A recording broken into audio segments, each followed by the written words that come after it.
Bukan, maksud saya bukan dalam konteks yuridik atau normatif, tapi dalam konteks perilaku atau perbuatan pidana seseorang. Dalam arti ya perbuatan konkret, ini apa istilahnya dalam realitas. Jadi itu yang dikatakan si A ini melawan hukum dengan cara melawan hukum dan si A ini menyalahgunakan bagi tindakan konkret dalam konteks konkret.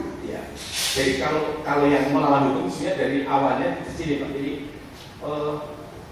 suatu perbuatan itu memang kalau dilakukan sesuai dengan delik itu sudah melanggar rasa keadilan masyarakat.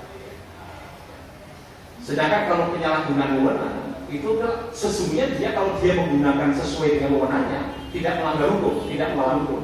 Cuma tidak sesuai dengan penggunaan wewenang sesuai dengan tujuan daripada wewenang yang diberikan, barulah terbelah itu penyalahgunaan wewenang atau perbuatan melawan hukum dalam penyalahgunaan wewenang.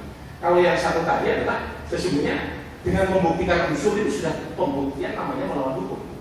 Seperti contoh misalnya membunuh sendiri itu sudah melawan hukum tanpa pembuktian. Itulah di dalam Undang-Undang nomor 11 tahun 2008 mengenai Undang-Undang ITE saya kritik misalnya di situ tanpa hak melawan hukum melakukan perbuatan menghina misalnya. Saya bilang saya tunjukkan pasal-pasal hukum pidana dan pasal-pasal yang lain ada nggak dia menghina itu hak? Saya bilang nggak ada. Jadi menghina itu melawan hukum. Anda nggak sebutkan tanpa hak atau melawan hukum, menghina itu sudah melawan hukum. Saya bilang. Tapi kalau Anda menggunakan sebaiknya melawan hukum saja. Kalau tanpa hak Anda salah. Sekarang mungkin mau diralat, saya mau kritik soal itu. Jadi ini yang salah satu tanpa hak ini bentuknya. Kalau tanpa hak itu, kalau dia punya hak, jadi boleh. Kalau tanpa hak itu tidak boleh. Saya kritik yang tajam pada saat itu adalah tentang undang-undang yang terkait dengan kehutanan.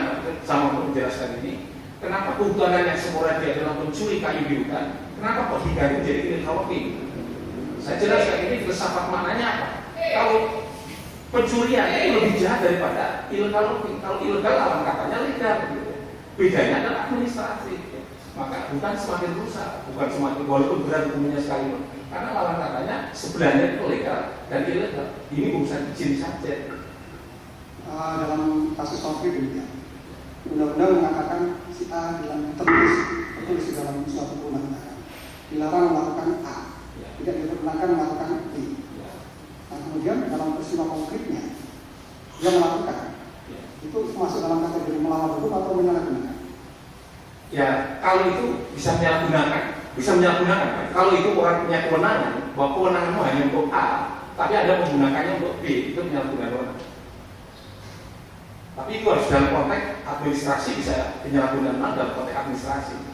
Jadi kalau misalnya saya punya kewenangan tertentu, kewenangan saya gunakan mesti untuk A, tapi kewenangan saya gunakan untuk B, ini bisa melawan hukum ya. Saya ambil contoh mungkin Pak, konkretnya juga. Ini pernah saya beri keterangan yang sama. Jadi seorang bupati itu mengalihkan anggaran, kepala daerah itu mengalihkan anggaran dana rehat rumah bupati untuk kepentingan bantuan sosial atau dinas kepentingan sosial, bantuan orang panti jompo. Jadi mengalihkan itu tanpa prosedur, dialihkan dukungan untuk membantu oleh jompo atau sosial yang pada saat itu dana sosialnya itu kurang, akhirnya dibantukan bagi seorang kepala daerah. Pertanyaan perbuatannya melawan hukum? Ya melawan hukum karena seharusnya untuk kepentingan rumah dinas bupati dipakai untuk kepentingan sosial. Iya melawan hukum, tapi melawan hukum administrasi. Apakah bisa kenakan sanksi administrasi? Apakah bisa ada semacam itu bagian dari diskresi? Ya itu diskresi namanya, melawan hukum tapi positif. Tapi kalau balik ini untuk kepentingan sosial, panti jompo, orang miskin dan sebagainya dipakai untuk dialihkan untuk rehat rumah dinas bupati. Yang rumah dinas bupati itu hanya untuk rehat saja. Ini menurut saya ini tidak bisa diskresi, tapi ini perbuatan melawan hukum yang melawan hukum administrasi. Jadi gradasinya jelas berbeda, letaknya kepada maksud dan tujuan dan dampaknya pada masyarakat dan seterusnya. Jadi kebijakan yang satunya bisa juga melawan hukum tapi diskresi kebijakan, yang satunya adalah melawan hukum yang melawan hukum. Karena sifatnya melawan hukum bukan letaknya pada tidak sesuai dengan administrasi semata-mata, tapi yang menjiwai satunya berbeda. Masa untuk sosial dipakai untuk rumah dinas, maka terlalu banget kan?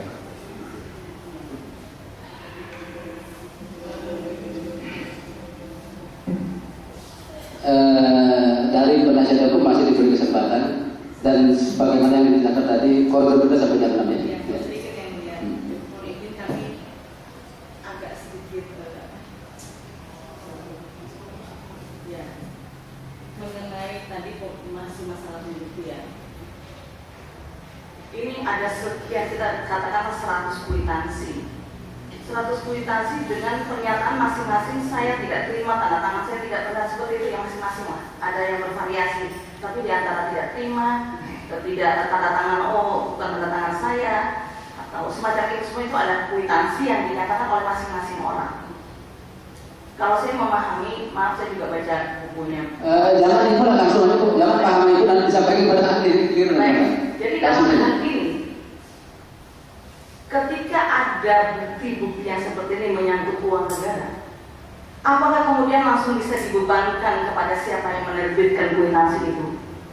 Atau betul-betul harus diuji sehingga bisa ketahuan sebenarnya yang memalsukan siapa, kemudian itu yang menerima sebagian itu siapa, apakah betul ada peran? Jadi maksud saya, apakah peran itu harus dibuktikan? Kemudian yang tadi mengenai pemalsuan harus dibuktikan dulu, yang memalsukan itu siapa? Jangan-jangan yang memalsukan temannya sendiri, atau yang memalsukan orang lain, atau memalsukan ternyata seseorang bawahan. Karena kalau saya memahami tadi yang Adi sampaikan bahwa pertanggung jawab pidana itu melekat betul pada seseorang. Nanti mohon dijawab sekaligus. Kemudian yang berikutnya adalah mengenai tadi diskresi. Kalau saya memahami ada juga istilah seperti kebijakan atau belai. Ketika Adi tadi menjelaskan mengenai perintah jabatan yang kemudian itu dia tidak punya kewenangan untuk tidak punya hak untuk menolak, baru kemudian bisa diklasifikasikan mengenai dengan pasal yang tadi kita sebutkan perintah jabatan itu. Bagaimana dengan kebijakan? Sementara maaf nih yang ahli ini kan birokrasi, seorang wali kota memerintahkan kepada bawahannya untuk melakukan sesuatu yang mana itu semua kebijakan wali kota. Ya, jadi mohon itu ahli berpendapat. Terus masih yang ketiganya adalah menyangkut dengan penyalahgunaan wewenang. Ketika ada surat keputusan wali kota, di dalamnya ada pelimpahan kewenangan. Kemudian itu diperintahkan menjalankan kewenangan tersebut oleh wali kota. Tetapi di dalam diktum daripada SK wali kota juga disebutkan bahwa si yang diberi kewenangan tadi bertanggung jawab kepada wali kota. Nah, bagaimana posisi daripada penyalahgunaan wewenangnya ketika ini pertanggungjawabannya sudah dilakukan dan wali kota sendiri tidak pernah komplain? Nah, mohon ahli untuk menjelaskan. Terima kasih. Baik, yang pertama mengenai yang terkait dengan masalah membuktikan. Yang tadi asasnya saya harus garis bawahi lagi bahwa setiap orang yang berbuat maka bertanggung jawab. Jadi kalau misalnya ada bukti kepalsuan, misalnya ya siapa yang memalsu? Kalau bukti misalnya pembayaran tidak seperti siapa yang membayar dan siapa yang menerima dan seterusnya. Beda kata jelas juga akan bisa tanggung jawab kepada siapa. Tidak bisa kemudian atasan serta merta harus bertanggung jawab terhadap kasus misalnya tindak pidana dilakukan oleh bawahnya misalnya, itu juga tidak bisa. Jadi dalam hukum pidana harus pas. Tadi sudah saya katakan kalau dia memang ada hubungannya dengan pimpinan tadi atasan ya memang semuanya tanggung jawab. Tapi kalau misalnya dia individu, dia berbuat menyimpang itu, dia tanggung jawab. Saya balik lagi pada persoalan tadi, kalau terkait dengan misalnya siapa yang harus bertanggung jawab ketika ada suatu penerimaan yang tidak dibuktikan, siapa yang melakukan itu? Kan tidak bisa tiba-tiba, oh kamu bendahara harus tanggung jawab. Kalau tadi saya katakan, kalau bendahara ternyata dia menerima uang, hasil potongan-potongan dibagi-bagi, berarti mereka secara bersama-sama melakukan tindak pidana itu. Tapi kalau itu tidak ada bukti yang menyatakan demikian, harus dibuktikan dulu siapa yang bertanggung jawab. Jadi kalau model misalnya bertanggung jawab, pokoknya yang pimpinan harus semuanya bertanggung jawab seperti itu, padahal itu mengalirnya itu legal, gitu, bersah. Gitu. Tiba-tiba di sini ada terjadi penyimpangan, harus bertanggung jawab sama yang bertanggung jawab adalah atasannya. Wah ini terlalu berat atasannya. Jadi bertentangan dengan prinsip-prinsip bertanggung jawab dalam hukum pidana. Yang saya ulangi, yang menyimpang boleh satu adalah dalam korporasi. Kalau korporasi karena dia harus bisa mencegah melakukan itu, maka pimpinan bertanggung jawab. Yang kedua adalah dalam undang-undang kejahatan berat HAM, yakni komandan sama atasan. Komandan atasan dalam militer dan atasan sipil yang bertanggung jawab. Karena dia tidak melakukan pencegahan terhadap pidana pelanggaran. Dia tidak berbuat tapi bertanggung jawab. Maka muncullah asas namanya siapa yang bertanggung jawab yang berbuat itu hanya berlaku untuk korporasi, sama satunya adalah kejahatan yang dilakukan oleh atasan militer dan atasan sipil dalam pelanggaran HAM berat. Selebihnya itu siapa yang berbuat maka dia bertanggung jawab. Jadi kalau terjadi seperti itu menurut ahli tetap juga kalau misalnya tadi contoh yang pertama si A ternyata dialah yang mengurus-urus ini, tangkap si A. Apakah dia benar Anda melakukan itu? Jadi ini kalau tidak ditangkap, ya nggak bisa dibuktikan bahwa dia menerima apapun. Yang jelas dari misalnya bendahara atau kasirnya tadi sudah diterima sesuai dengan sejumlah yang diberikan. Misalnya. Mohon izin saya potong, apakah memang itu harus dibuktikan sejak awal dari penyidikan dulu betul-betul harus dibuktikan siapa yang bertanggung jawab di situ? Ya asasnya seperti itu. Maka pentingnya namanya penyelidikan dan penyidikan. Prosesnya penyelidikan ini terjadi tindak pidana. Ini siapa pelakunya? Oh, diduga pelakunya XYZ, barulah diperdalami penyidikan. Jadi tidak bisa, pokoknya kami yang bertanggung jawab urusan berikutnya, urusan nanti tidak bisa juga. Itu kasus yang terjadi Pak Ketua KPU. Akhirnya saya telepon semua. Kalau tidak sampai gugat itu polisi, kita tuntut aja supaya meralat. Karena dia salah jelas tiba-tiba terlapor kok jelas terdakwa. Ini contoh aja ini. Sampai menggebu-gebunya di terdakwa. Seharusnya kan terjadi pelaporan begini. Ditelusuri sedikit dulu, oh iya ada dugaan, barulah kemudian dilakukan misalnya saja penyidikan, simpulannya adalah tidak pidana, barulah kemudian penyidikan. Belum ada penyidikan ya tidak bisa diterapkan sebagai tersangka.